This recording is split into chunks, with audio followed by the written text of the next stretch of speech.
সিনেমার পর্দায় যখন আমরা দেখি নিরাপরাধ মানুষের ওপর বৃষ্টির মতো গুলি চলছে, তখন আমাদের রক্ত টকবক করে ফোটে।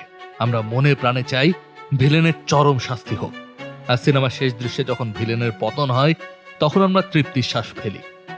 কিন্তু সিনেমার শেষটা যদি এমন হয় যে ভিলেন বুক ফুলিয়ে জেল থেকে বেরিয়ে যাচ্ছে আর রাজকীয় জীবন কাটাচ্ছে।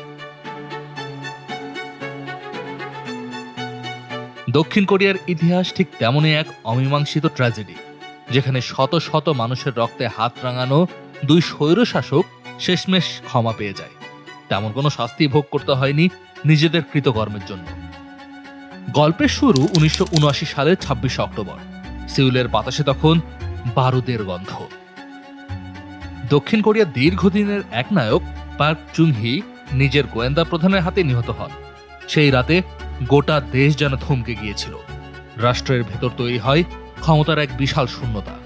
আর সেই সুযোগটাই নিলেন চুন্দু হাওয়ান নামের এক ধূর্ত ও উচ্চাকাঙ্ক্ষী মেজর জেনারেল। হত্যাকাণ্ডে তদন্তের দায়িত্ব দেওয়া হলো তাকে, কিন্তু তদন্তের নামে তিনি সামরিক বাহিনীর নিয়ন্ত্রণ নিজের মুঠোয় নিতে শুরু করলেন। একে একে সরিয়ে দিতে থাকেন পথের কাঁটাদের। তারপর এলো সেই রাত, 1979 সালের 12 ডিসেম্বর। সিউলের হাড় কাঁপানো শীতে যখন সাধারণ মানুষ ঘুমে আচ্ছন্ন, তখন চুন্দু হাওয়ান এবং তার ঘনিষ্ঠ বন্ধু রোতে উ এক ভয়ানক পরিকল্পনা বাস্তবায়ন করলেন। সামরিক বাহিনীর ভেতরেই তারা অনেক বছর আগে হানাহো বা একতার সমাজ নামে এক গোপন সংগঠন গড়ে তুলেছিলেন। হানাহো সদস্যদের নিয়ে তারা সামরিক বাহিনীর বিরুদ্ধে অভ্যুত্থান ঘটালেন। সিনিয়র কমান্ডারদের তারা বন্দী করলেন। রক্ত ঝরল সিউলের রাজপথে। উত্তর কোরিয়া সীমান্ত রক্ষার দায়িত্বে থাকা নবম পদাতিক ডিভিশনকে তারা সীমান্ত থেকে সরিয়ে সিউলের রাজপথে নামিয়ে আনেন। স্রেফ ক্ষমতা দখল করতে তারা গোটা দেশের নিরাপত্তাকে বাজি ধরেছিলেন। এই বিশ্বাসঘাতকতা দক্ষিণ কোরিয়াকে দীর্ঘ ও অন্ধকার সামরিক শাসনের দিকে ঠেলে দেয়। ক্ষমতার দম্ভ সবচেয়ে বীভৎস রূপ নেয় 1980 সালের মে মাসে গোয়াংজু শহরে। গণতন্ত্রের দাবিতে সাধারণ ছাত্র জনতা যখন রাজপথে নামলো, তখন তাদের উপর লেলিয়ে দেওয়া হলো প্রশিক্ষিত প্যারাশুট বাহিনী। হেলিকপ্টার থেকে নির্বিচারে গুলি চালানো হলো সাধারণ মানুষের ওপর। রাজপথ ভিজে গেল রক্তে। বেয়োনেট দিয়ে খুঁচিয়ে হত্যা করা হলো প্রতিবাদীদের। সরকারি হিসেবে মৃতের সংখ্যা 200-র মতো বলা হলেও বেসরকারি মতে সংখ্যাটা ছিল 1000-এর বেশি। গোয়াংজু হয়ে উঠল দক্ষিণ কোরিয়ার গণতান্ত্রিক সংগ্রামের এক বিষাদময় প্রতীক।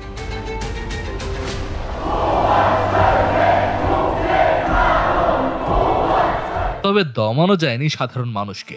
1987 সালের পুলিশের নির্যাতনে ছাত্রনেতা পার্ক জং-চুলের মৃত্যু প্রচণ্ড ক্ষোভের সৃষ্টি করে। শুরু হয় ঐতিহাসিক জোন সংগ্রাম। শিক্ষার্থী থেকে শুরু করে সাধারণ শ্রমজীবী মানুষের তীব্র আন্দোলনের মুখে চুন্দু হাওয়ান নতি স্বীকার করেন। তার মনোনীত উত্তরসূরি রোতে উ সরাসরি প্রেসিডেন্ট নির্বাচনের দাবি মেনে নিয়ে 29 জুন এক ঐতিহাসিক ঘোষণা দেন। ডিসেম্বরে বহুল প্রতীক্ষিত নির্বাচন অনুষ্ঠিত হয়, কিন্তু বিরোধী শিবিরের দুই প্রধান নেতা কিম ইয়ং সাম এবং কিম দে জং ঐক্যমতে পৌঁছাতে না পারায় তাদের ভোট ভাগ হয়ে যায়। মাত্র 36.6% ভোট পেয়ে জয়ী হন রোতে উ। তার শাসনামলে পুলিশ, সামরিক বাহিনী এবং গোয়েন্দা সংস্থাগুলো আগের মতোই শক্তিশালী ছিল। গণতন্ত্রের প্রকৃত স্বাদ পেতে অপেক্ষা করতে হয় আরও 4 বছর। 1992 সালে কিম ইয়ং সাম 32 বছরের মধ্যে প্রথম বেসামরিক প্রেসিডেন্ট হিসেবে নির্বাচিত হন। 1995 সালে প্রকাশ পায় রোতে উ এর কয়েকশো মিলিয়ন ডলারের গোপন ঘুষের তহবিলের খবর, যা সাধারণ মানুষের ক্ষোভকে আরও উস্কে দেয়। তীব্র জনদাবির মুখে গোয়াংজু গণহত্যা ও সামরিক অভ্যুত্থানের বিচারের আইনি বাধা দূর করতে পার্লামেন্টে বিশেষ আইন পাশ হয়। 1996 সালের মার্চ মাসে শুরু হয় বিচার কাজ। বিশ্ব তখন এক অবিশ্বাস্য দৃশ্য দেখল। একসময় পরাক্রমশালী জেনারেল চুন্দু হাওয়ান আর রোতে উ আদালতের কাঠগড়ায়। তাদের পরনে দামি স্যুট নয়, কয়েদিদের বিবর্ণ নীল পোশাক। দৃশ্যটি ছিল আইনের শাসনের এক বিরাট জয়। চুন্দু হাওয়ানকে দেওয়া হয় মৃত্যুদণ্ড এবং রোতে উকে 17 বছরের কারাদণ্ড। কোরিয়াবাসী তখন ভেবেছিল অবশেষে ন্যায় বিচার প্রতিষ্ঠিত হলো, গোয়াংজুতে নিহতের আত্মা শান্তি পেল। কিন্তু সেই সময় দক্ষিণ কোরিয়া এক নজিরবিহীন অর্থনৈতিক সংকটে পড়ে। অর্থনীতি যখন খাদের কিনারায়, তখন IMF এর শর্ত সাপেক্ষ উদ্ধার ঋণ গ্রহণকে কোরিয়াবাসী জাতীয় অপমান হিসেবে গণ্য করেছিল। চরম বিপর্যয়ের মুখে জাতীয় সংহতি রক্ষা করা সরকারের কাছে শাস্তির চাইতেও বেশি জরুরি মনে হয়। ইতিহাসের সবচাইতে বড় পরিহাসটি ঘটে এই সন্ধিক্ষণে। 1997 সালের ডিসেম্বরে তৎকালীন প্রেসিডেন্ট কিম ইয়ং সাম এই দুই স্বৈরশাসককে সাধারণ ক্ষমা বা দণ্ড মওকুফ করে দেন। আর এই ক্ষমার প্রধান পরামর্শদাতা ছিলেন নবনির্বাচিত প্রেসিডেন্ট কিম দে জং। অথচ 1980 সালে এই চুন্দু হাওয়ান সরকারই কিম দে জংকে রাষ্ট্রদ্রোহের মিথ্যা অভিযোগে মৃত্যুদণ্ড দিয়েছিল। পরবর্তীতে জিমি কার্টার ও রোনাল্ড রেগানের মতো বিশ্ব নেতাদের হস্তক্ষেপে প্রাণ রক্ষা হয় তার। কিন্তু কেন নিজের হন্তারককে ক্ষমা করে দিলেন কিম দে জং? তিনি মনে করেছিলেন একটি ভঙ্গুর গণতন্ত্রকে পুনর্গঠন করতে হলে রাজনৈতিক প্রতিহিংসার বিষাক্ত বৃত্ত থেকে বেরিয়ে আসতে হবে। তিনি প্রতিশোধের চাইতে রিকনসিলিয়েশন বা মিটমাট করে নেওয়াটাই বেশি গুরুত্ব দিয়েছিলেন। অতীতের তিক্ততা ভুলে দেশে শান্তি সংহতি ফিরিয়ে আনা ছিল তার লক্ষ্য। কিম দে জং চেয়েছিলেন সামরিক বাহিনী আর বেসামরিক সরকারের মধ্যে যে দেওয়াল তৈরি হয়েছে তা এই ক্ষমার মাধ্যমে ভেঙে দিতে। কিন্তু এই সিদ্ধান্তের ফল মোটেও সুখকর হয়নি। 1997 সালের ডিসেম্বরে চুন এবং রো দুজনেই কারাগার থেকে মুক্তি পেলেন। মুক্তির পর এই দুই শাসকের আচরণে প্রকৃত অপরাধ বোধ বা অনুশোচনার লেশমাত্র ছিল না। বিশেষ করে চুন্দু হাওয়ান আমৃত্যু ছিলেন চরম উদ্ধত। গোয়াংজু গণহত্যার জন্য তিনি ক্ষমা চাননি, এমনকি দায়ও স্বীকার করেননি। বরং স্মৃতিকথায় দাবি করেন যে 1980 সালে সামরিক বাহিনী নাগরিকদের ওপর কোনো হেলিকপ্টার হামলাই চালায়নি। অপরাধীদের এই নিঃশর্ত মুক্তির ফলে চরমপন্থী গোষ্ঠীগুলো নির্লজ্জভাবে ইতিহাস বিকৃতির সুযোগ পেয়ে যায়। তারা গোয়াংজু অভ্যুত্থানকে একটি দাঙ্গা বা গন্ডগোলের বছর হিসেবে আখ্যায়িত করতে শুরু করে। এমনকি এই আন্দোলন পাশের দেশ উত্তর কোরিয়ার প্ররোচনায় ঘটেছিল বলেও মিথ্যা প্রচার চালানো হয়। সবচাইতে বড় তামাশা তৈরি হয় দেশের বিচার ব্যবস্থা ঘিরে। চুন্দু হাওয়ানকে 220 বিলিয়ন উওন জরিমানা করা হয়েছিল, কিন্তু 2003 সালে তিনি আদালতে দাঁড়িয়ে চরম বিদ্রুপ করে বলেন তার কাছে নাকি মাত্র 2,90,000 উওন অর্থাৎ $250 আছে। অথচ দুর্নীতির অর্থ দিয়ে তিনি ও তার পরিবার সিউলে বিলাসবহুল জীবনযাপন করছিলেন। বিদেশে অফশোর কোম্পানি খুলে এবং দামি শিল্পকর্মে তারা সেই অবৈধ সম্পদ লুকিয়ে রেখেছিলেন।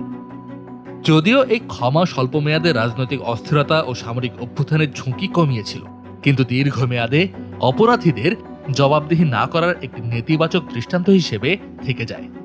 গণতন্ত্রের যে স্তম্ভটি হওয়ার কথা ছিল আইনের চোখে সবাই সমান, সেটি নড়বড় হয়ে গেল। গোয়াংজু গণহত্যার শিকার পরিবারগুলোর জন্য এই ক্ষমা ছিল চরম অপমানজনক। ভুক্তভোগীরা দেখল তাদের স্বজনদের হত্যাকারীরা বুক ফুলিয়ে সমাজে ঘুরে বেড়াচ্ছে।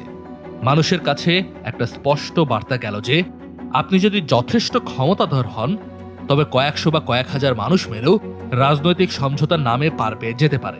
ফলে দক্ষিণ কোরিয়ার কোনো প্রেসিডেন্টকেই পরবর্তীতে তাদের পূর্ণ সাজা ভোগ করতে হয়নি। পার্ক গিউন হে থেকে শুরু করে লি মিং বাক সবাইকে মেয়াদের আগে ক্ষমা করে দেওয়া হয়েছে। তবে দুই স্বৈরশাসকের শেষটা একরকম ছিল না। রোতেও রাজনীতি থেকে দূরে সরে গিয়ে নিভৃতে জীবন কাটান।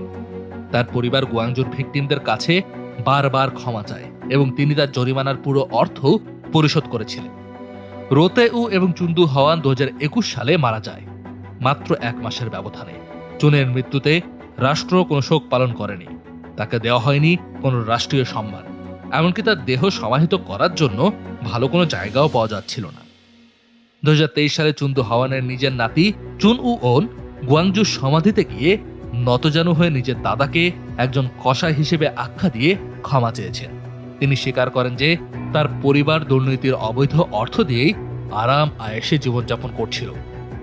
রাষ্ট্র হয়তো রাজনৈতিক স্বার্থে বা অর্থনৈতিক সংকট কাটাতে অপরাধীকে আইনি মার্জনা দিতে পারে, কিন্তু ইতিহাসের আদালত আর জাতীয় স্মৃতি থেকে স্বৈরশাসন বা মানবতা বিরোধী অপরাধের কালিমালিপ্ত দাগ মুছে ফেলা কি এতই সহজ?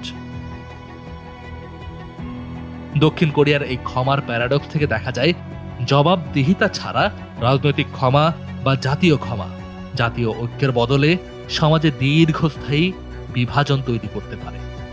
ক্ষমা মহৎ গুণ, কিন্তু সেই ক্ষমা যদি ন্যায় বিচারকে অস্বীকার করে তবে তা হয়ে দাঁড়ায় ইতিহাসের এক চরম পরিহাস। কাজী নিষাদ, যমুনা নিউজ।